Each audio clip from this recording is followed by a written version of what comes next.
Are you ready? Can crush us.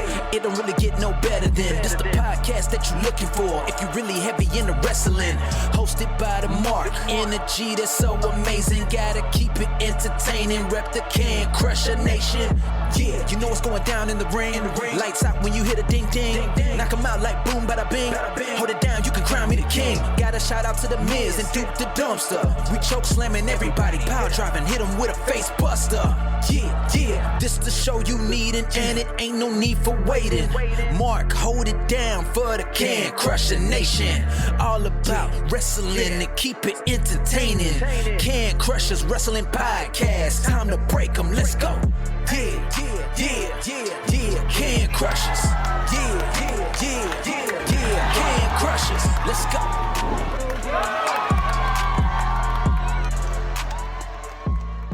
Welcome back to another Can Crushers Wrestling Podcast, the Spotlight Edition. Guys, are you ready for death? Yeah, that's a weird opening. I have Gary Emmitt, the co-owner, founder of AWR, Asylum Wrestling Revolution, on today to talk about Asylum Deathmatch Tournament 3, God of Death. Guys, this is taking place on July 8th and 9th in Indianapolis, Indiana. You'll be able to watch it on IWTV, but I will be there. I pulled the trigger. I wanted to sponsor something. I wanted to go to one of these. I wanted a pseudo Mark vacation. Jenks was invited. He said, family stuff, and that's okay. We'll bring it down. Family stuff. We always preach family stuff first. But Mark's like, yes, I'm going. So this is what we're going to talk about on this show. Asylum Deathmatch Tournament 3. The likes of Necro Butcher, Schwartzy, Mickey Knuckles, Otis Coger, for those in the Pittsburgh, Ohio area, Rude Boy, Tommy Vandetta. The list is going to go on. We're gonna break down everything that's going on July 8th and 9th in Indianapolis, and I am stoked. You've heard me before, months ago, maybe a year ago, talk about wanting to go to an event like this and experience it, because I've never been. So I'm super excited, and Gary is going to break all this down for us. Yeah, we're a sponsor of God of Death. I know. I'm excited. We have some things to do first. Follow us on Facebook, Instagram, and Twitter. Send us some emails at cancrusher69@gmail.com, and you'll be able to find us everywhere podcasts are, like Stitcher, iHeartRadio, iTunes, Spotify, and the list can go on and on and on, and I'm not going to. And you can also check out Collar and Elbow. Collar and Elbow Wrestling Tees. Al Snow and his hooligans have amazing shirts. Bring some more up and up and up, and just check out the line at collarandelbowwrestling.com. And when you check out, use the promo code CANCRUSHERS. All one word, capital C in Can, capital C in Crushers. You save 10%. I'm excited. We're calling Gary. We'll be back to talk about Asylum Deathmatch Tournament 3, God of Death. Wrestling. A love and a passion we all share. I've started a wrestling brand. The wrestling brand. A brand founded on the aspects of wrestling. Two entities working together to create a product that connect emotionally for people everywhere. Collar and Elbow is the brand. Passion and love for wrestling is the drive. I am Al Snow, and this is Collar and Elbow, the wrestling brand.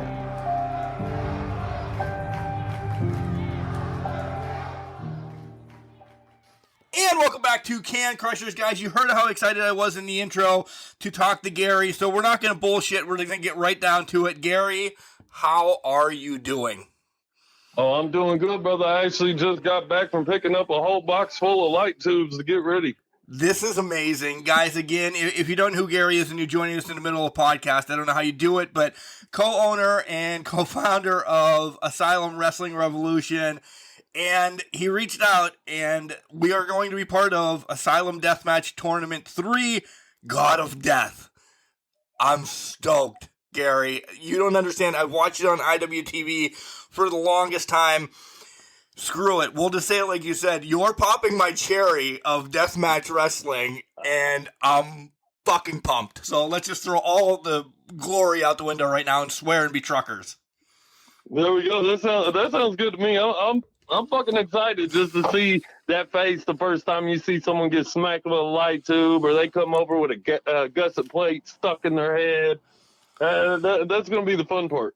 I'm a garbage man by trade, so we always dick around with light tubes, but not like them. Like, we'll maybe take one over the back when we have our jacket on or something like that, and it gets kind of sketchy there.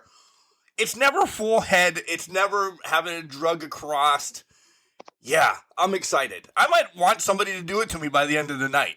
I'm sure there's people there that are willing to, too, as well, right? Yeah, definitely. I mean, all you got to do is talk to one of the wrestlers. I mean, they're more than welcome to show you their life. And I'll tell you, it ain't as easy as what they think it is. Last ADT, I smacked somebody with light tubes, and I cut my hands all up. Oh, shit.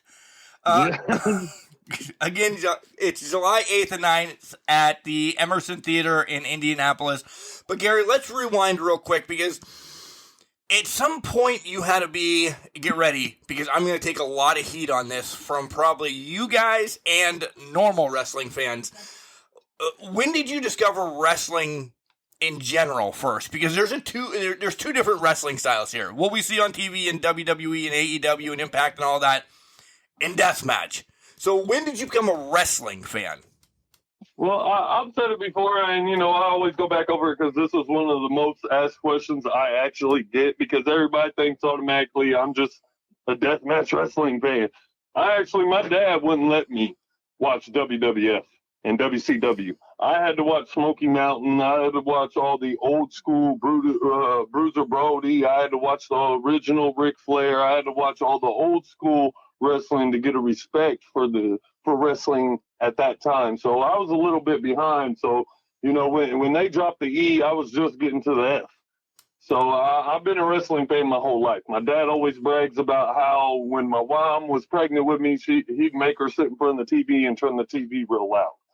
And so I've been a fan of wrestling since I can even remember.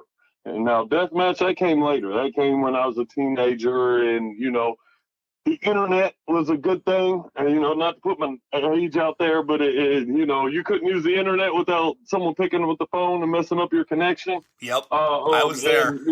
It sucked. But so that's when I got turned on to. I mean, I knew about the Terry Funk and the Mick Foley type death matches, but that, to me, that's a different level of death match to what is to now. And when I got into it, it was Sick Nick Mondo.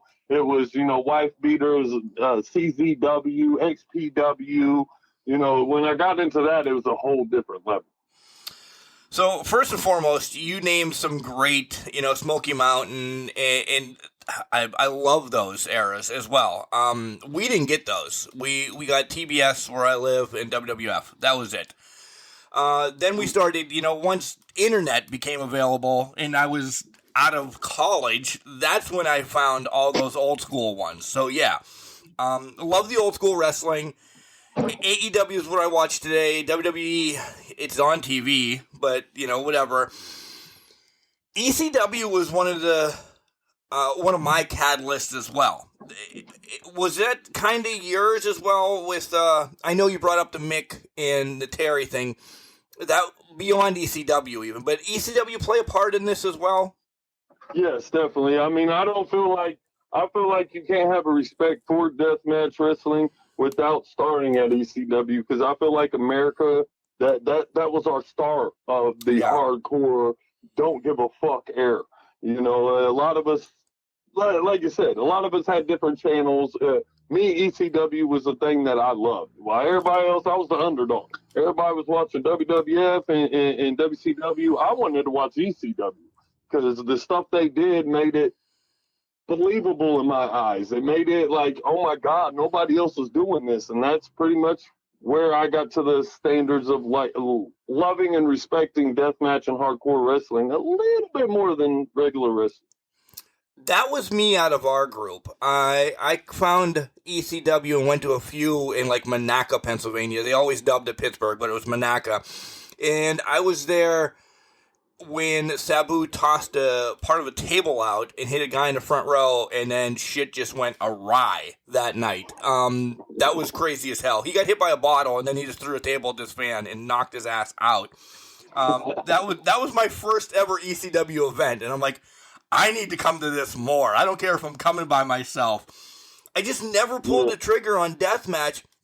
One, probably because Pennsylvania laws are horrible for deathmatch. Sometimes we can't even bleed the normal match. So making the trip to wherever it was, there was family involved and everything, and then, young kids, and I'm like, I can't leave the kids this weekend. But shit has changed. I'm heading out to Indianapolis. Was that kind of with you as well? I feel we're roughly the same age. I'm 45, Gary. I'm 36. I'm a little bit holy younger shit, than I'm you, really but- old then. Thanks. I wouldn't say that old. You're seasoned. We'll put it that way. I'm seasoned. Yeah. But I mean, that's really that was my start of it. Especially on the independent scene. I didn't get to go to a lot. That's pretty much why AWR started. In my area, there is independent wrestling, but the promotion wasn't that best, so we didn't know there was independent wrestling. And when we first started, we thought we knew what everybody wanted. We wanted to do the WWE style and all that. It didn't work out. So I was like, you know what? I think I got something for us. Let's try this. And that's when I tried the handed booking deathmatch, and the rest, almost 5 years later, is history. Yeah, and this is essentially making a huge promotion now for Deathmatch Tournament 3. When did this come about? Because you dated that it's 5 years, so this is only the third one. You tried running for 2 years of maybe hardcore, as I put the air quotes around it, like ECW hardcore, and then you said, screw it, we're going all in? Actually, it's working on 5 years, so it was about 4 years. The first year, my partner in AWR, he don't like to be mentioned. Hi, Josh. You're an ass. I can't wait to meet you.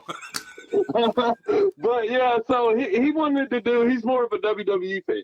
He's more, and I'm not saying that's a bad thing. No. He wanted to try what we call the WWE light. He wanted to try the whole bring the old WWE guys in, which I wasn't against it, because at the end of the day, I'm a mark. Al Snow taught me we're all marks. So, I was a mark for it. My first show we brought in, we had Tatanka on. So I grew up on Tatanka. Like, I was a huge fan of Tatanka. So I didn't have no problem in it at all. Well, then the second show came up, and me as a businessman, I feel like if there's so many McDonald's, why would you put a family hot hamburger place right in the middle of 12 McDonald's?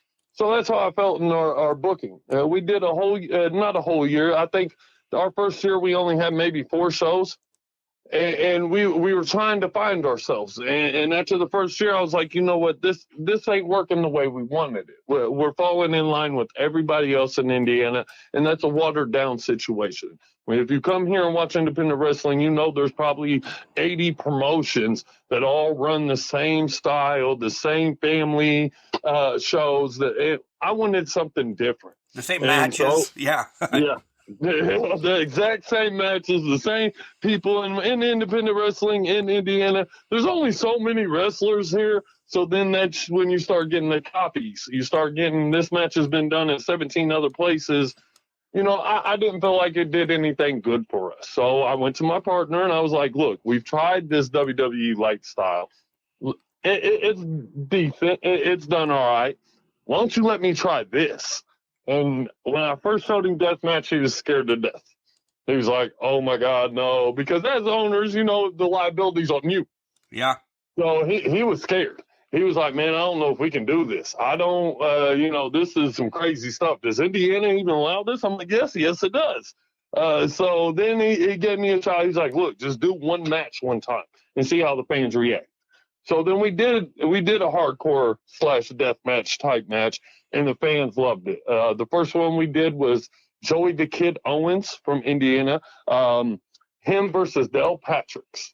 And the fans showed up and went nuts. As the fans bring the weapons, and I had more fans bring weapons than didn't.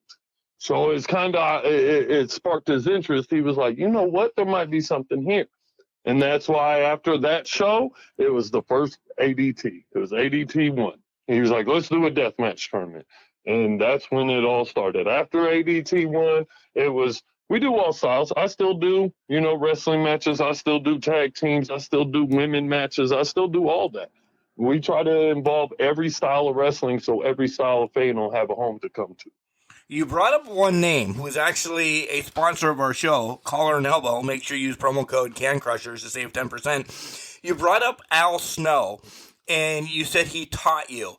Did you work under Al or with Al at some point, or are you meaning he just taught us because he's a super genius and he trains dolphins? Because I know Al real well. I will say Al is a super genius. I actually got a chance. It was my actual second show. And we booked Al Snow versus Drew Skills here in Indiana. And I got to, just like Al Snow, once again, I feel like when you're a mark, you want this.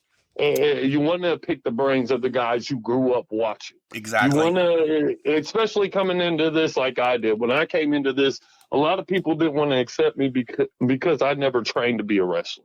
I wasn't a referee. I wasn't a manager. I was just some mark that jumped over the guardrail and said, I'm going to do this. And so I wanted to learn from the best. And, luckily I had a good 20, 30-minute conversation with Tatanka. And then the second show, we got Al Snow, and same for him. I sat down with him, got to pick his brains for a good 20, 30 minutes. Now, will I say we agree on everything? No. I know they do their thing down in Kentucky the way they do, and we do ours a little bit different up here. But the overall thing he taught me was we're all marks. If anybody tries to act like they're not a mark in this business, why are you even in this business then? Because you have to be the biggest mark if you're trying to put yourself over to the crowd. That is a mark type thing to do. So we're all marks, and we all got to remember that. And when she said that, it kind of like popped in my head, accept who you are. You're a mark, so he taught me a lot about how to book a show, how to change storyline, because we do one show a month. And to us, it's a lot harder to carry on a storyline for one show a month. You really got to get people's minds into it. And he explained to me, his opinion on how you do that, and I've used it. I've maybe tweaked it a little bit. So anybody that's taught me anything, I take it and I try to run with it. And that was one of the guys, luckily, I can say I sat down for a good half an hour and learned a lot from talking to him. Yeah, that's great. Baskin-Robbins has 31 flavors of ice cream, right? For God's sakes. There could be 31 flavors of wrestling. Everybody has their own thing. And I love how you said that we're all marks. My mom knew before I was born that I was going to be a mark, so she just said, this kid's going to be called Mark, and he's going to love wrestling. Just run with it, right? I agree. That's why I do the podcast. I really do. I said I wouldn't mind getting hit by a light tube or maybe a gusset plate. I'm lying. I hate pain. I will talk my ass off about wrestling and help promote everything, promote the guys, do this. Somebody comes at me with a stick, I'm running the other way, Gary. No fucking way is that going to be happening. I'm going to be the first one tackling children and women on the 8th and 9th of July to get the hell away from the Necro Butcher. Yeah, we do have a balcony, so if you get that worried, we can have you go up to the balcony. But I cannot tell you that someone might not come up there, because I've had a few people jump off my balcony already. And now get tossed off of that and die. Yeah, we won't let you die. We got good medics. So first and foremost, let me ask, do you and my wife have something with my life insurance going? Because now you're all of a sudden, go to the balcony, Mark. You won't get hurt up there. No, I'm kidding. Well, I'll have to have a nice conversation with your wife before you come out. Good. 8th and 9th. So let's talk about, give some good time to the tournament number 3. God of Death. So what's going into that? Is there a spin on that? I need to know. I'm marketing as well. Why is it called God of Death this year? Well, I mean, we've always been trying to find ourselves. I said that earlier. We're trying to see what we're doing. And every year that we've done this tournament, it's went different and got more attention. And when I was looking at this, a lot of people's going to know where it comes from. But a slogan got brought to me. Why be a king when you can be a god? Yeah. And so, Yeah. I mean, at the end of the day, which one would you rather be in mythology and in medieval times? You'd rather be a god. A king dies and moves away, and then there's a new king. A god, you don't get that many gods. Right. I agree. I love it. Now that you gave it to me, yes, I love it. I'm a little bit slow sometimes, maybe. I don't know, but that really makes perfect sense. So I love that. 2-day event. Tell us what's going to happen on day one. We're going to get round one, right, and some other matches as well, or is it just all tournament on day one? Round one, day one, you're gonna see round one. The show's gonna start off with, we have a match that is we have a championship called our New Blood Championship. It's pretty much our NXT, our next blood, our next level superstars. There's going to be a match to open up the show. It's going to be a normal match. It's between Mike Knox, I do believe. I might be saying his name wrong, and now I'm going to get in trouble for that. That's a good promoter. Owner. We'll scratch that. Will Knox versus Zay Gates. This is going to be a regular match. Whoever wins that is going to go into the second day, into the non-tournament matches, to fight in a three-way for our New Blood Championship. Other than that, the whole first day is going to be nothing but the first round of the tournament with one or two music performances. We have musicians that's also going to be performing, because that's another business we're in. We're into the music industry, so we like to mix them both. Rock and wrestling did good, so we're trying to carry that on and trying to involve independent wrestling with independent music.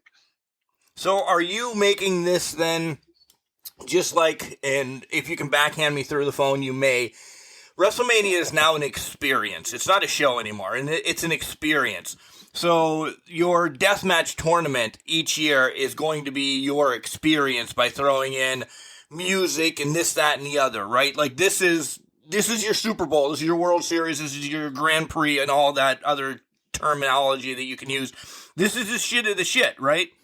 Yeah, this is if you come to AWR, you've ever watched AWR, if you watch it on IWTV, which you can still use the code AWR Life and get, help promote us, help give us, some support. Cheap plug. Plug away, dude. Plug away. But if this is it. If you were going to pick one show to watch, this would be it, because as you said, this is our Super Bowl. This is our WrestleMania. This is the top that you're going to get all year. And it's been that way. It became that way after the first one. The first one, we was just doing it regular because we wanted to do a tournament. There hadn't been a deathmatch tournament in Indianapolis in 12 years. So we felt like it was time.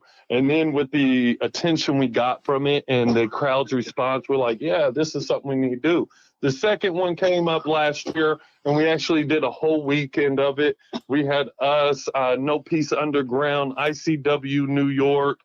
We had all those companies come out, and we all did a whole weekend.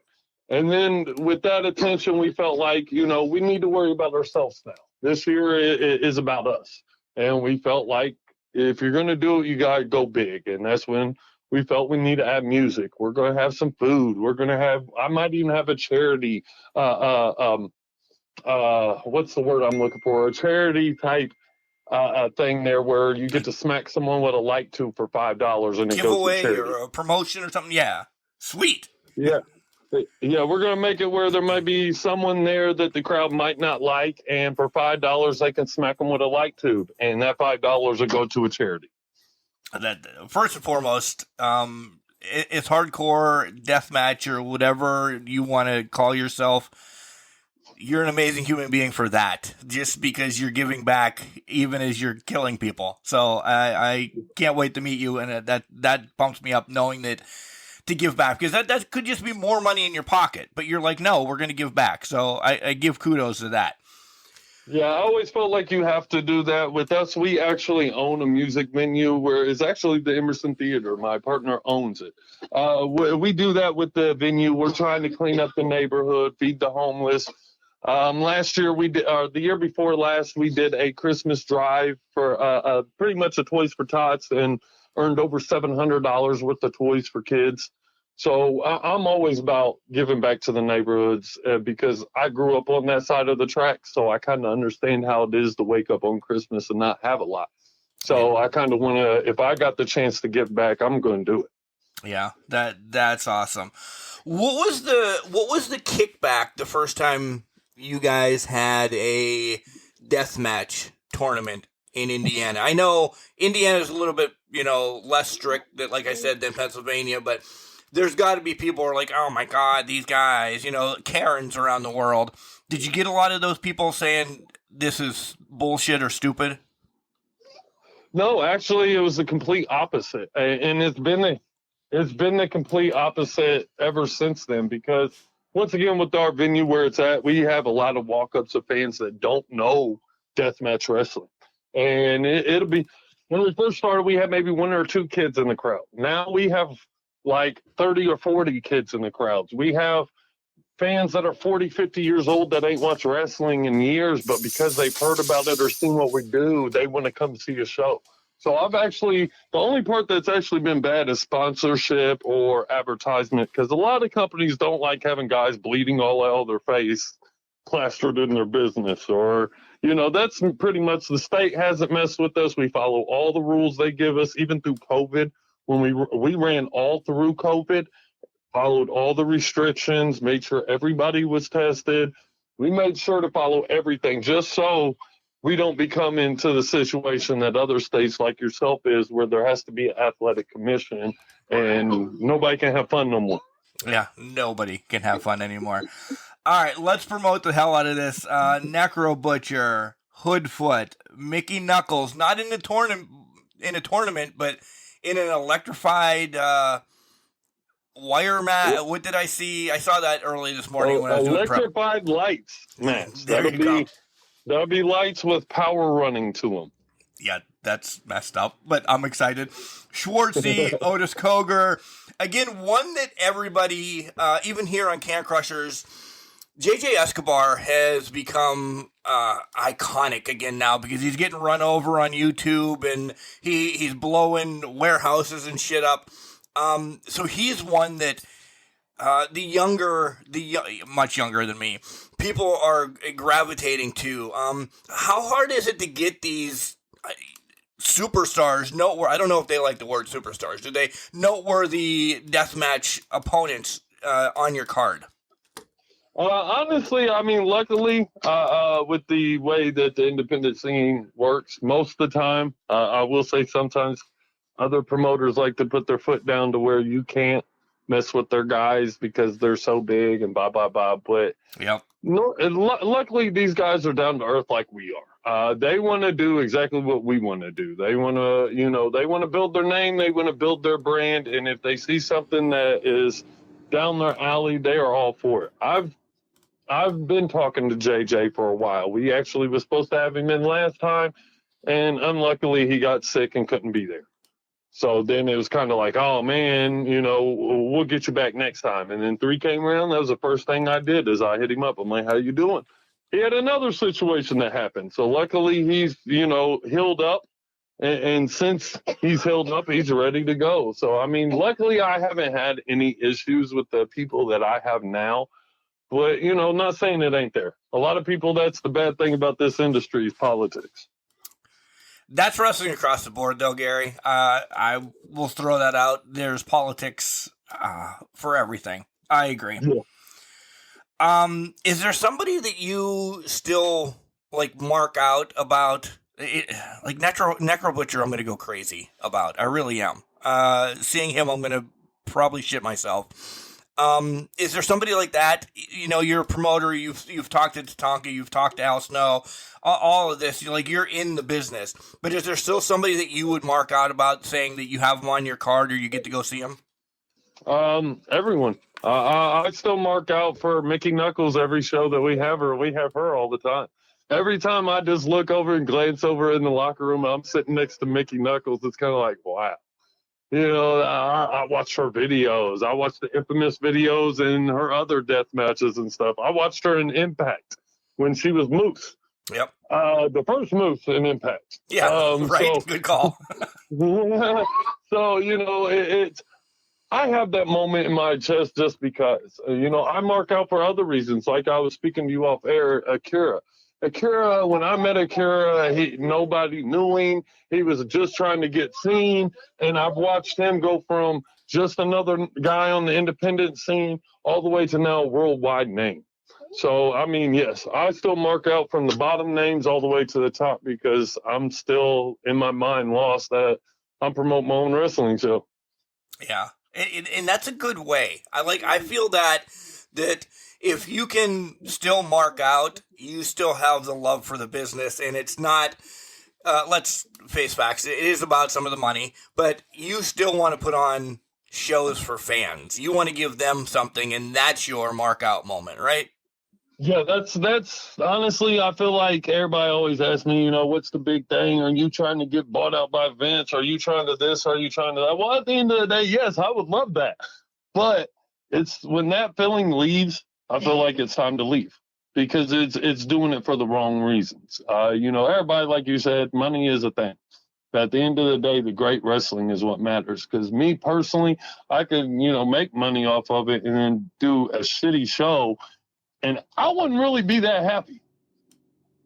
Yeah. Knowing that, you know, hearing them fans chant and seeing them fans post on Instagram, Twitter, Facebook, all that stuff, and talk about what you and I like to call my friends, my workers, my employees, whatever you want to call them, and see what you and them did and how it affects people and how it makes them feel happy and brings them joy.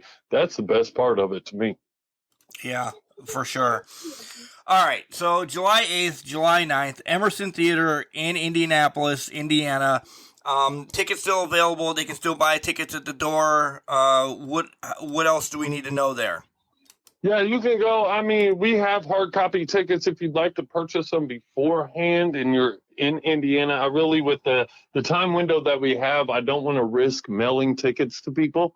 If you are not in Indiana and you want tickets, you can go to Skell Tix. That's www.skeleTix.com. You can go there and just search us on the top bar, AWR. It'll pop right up. I'm actually, when I get done with this, which this will release later, but when we get done with this podcast, I'm actually releasing the official flyer for the event, which everybody will pretty much love because of the art that's on it. But you want to go there, you can get tickets digitally. Tickets are still available. Our VIP is almost sold out. I think I have 2 or 3 VIP packages left, and we're completely sold out of those. With that, you get what we call a goon mask. It's a ski mask with our with the ADT3 logo on the front. You get a T-shirt, you get a flyer, you get front row for both days, and you get to get early entry to pick your own seats.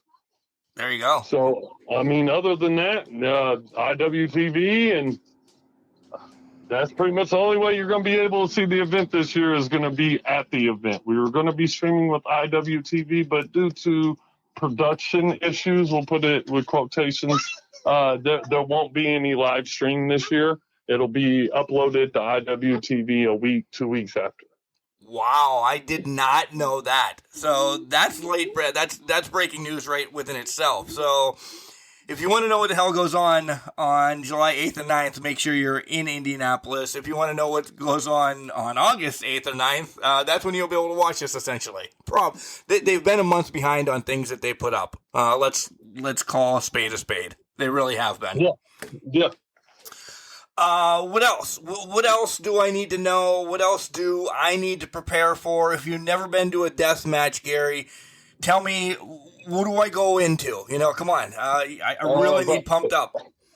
First of all, when you come in, make sure you got shoes that you do not care about. Because I promise, I'm looking at my bottom of my shoe as I'm telling you this. I still have like 8 thumbtacks in one shoe and 2 in the other one. And those have probably been in there since the first tournament. You will leave with thumbtacks in your shoe. Guaranteed. So have some pliers in the car or some shoes you don't care about. Second of all, do not sit close to front row if you do not want to be showered with glass, showered with flying objects. It does happen. We did label this event 16 and older. We did kind of go back on that. We are going to allow people younger, but the only way under 16-year-olds will be allowed in the event is if they stay in the balcony. We have a balcony. It's just for safety precautions because there's going to be a lot of flying glass. There's going to be blood. We do not use barricades. So if the action comes your way, there's a quote we say, get the fuck out of the way. Yes. I had, sadly, luckily I know the guy, but the last show I had, we did have a guardrail. A wrestler got thrown into it. The guardrail landed on the fan. So, you know, if you're sitting front row, know that action could come your way. And if you do not want that action your way, move out of the way, please. And then bring your ID, bring cash is king. We have a beer bar. We will have hot food. We will have everything you need. I'll have merchandise. Cash is king. Come spend some money with your wrestlers. Come spend some money with the promotion. Yeah, guys, there it is. Hitch a ride with me if you're in Pennsylvania. You want to head out. I literally have 3 seats in the car if you want to go. I'll drag you out with me. Gary, I'm excited. Is there one person, and you can't say Mickey, because she's not in the tournament. Is there one person in the tournament that you're like, yes, this one this year? I mean, to win it or just pop me? Just pops you. Yeah, you can. Come on, it's wrestling. Yeah, all right, thank you. Necro Butcher. I mean, to be honest, I didn't think with the last time we've seen Necro Butcher, the last time I did before making this decision to try to involve him was with Slack, and I know Necro Butcher was fighting for his life. And he won this fight, and now he's back in condition, and he told me, Gary, I'm ready to go. So Necro Butcher, once again, is one of those names I never thought, even in a million years, that growing up watching, that I'd have the opportunity to have at my show, even when I started doing promotion. So having Necro Butcher in a deathmatch tournament when he feels as good as he does, I can't wait to see it, to be honest. Yeah. If the promoter owner says Necro Butcher and he gets the pop off of it, folks, yeah, if you know deathmatch and you don't know Necro, you don't know deathmatch, essentially. Yeah. Yeah, I mean, I'd even say wrestling. I mean, because wrestling in general Samoa too. Joe versus Necro Butcher. A lot of people, a lot of wrestlers to this day use that as their go-to match. Yeah, it is. It's a great match. If you're just following wrestling and you don't know anything about it, that's when I'd show people. I definitely would show people that. Yeah. I don't want to say I forgot about it. It was just on the back burner. Yeah, I agree. Yeah, so, I mean, that's the match that, to be honest, the first round match with him is a Taipei death match with a guy named Chet Ripley. And if you look up after you hear this name, and maybe me and you, after you get done with this podcast, you look up that name, you will see that everybody's called this guy for the past 6 years Necro Jr. or Necro with his hair put in a microwave. He looks just like he came from Necro Butcher. And their first round is him and Necro Butcher in a Taipei death match.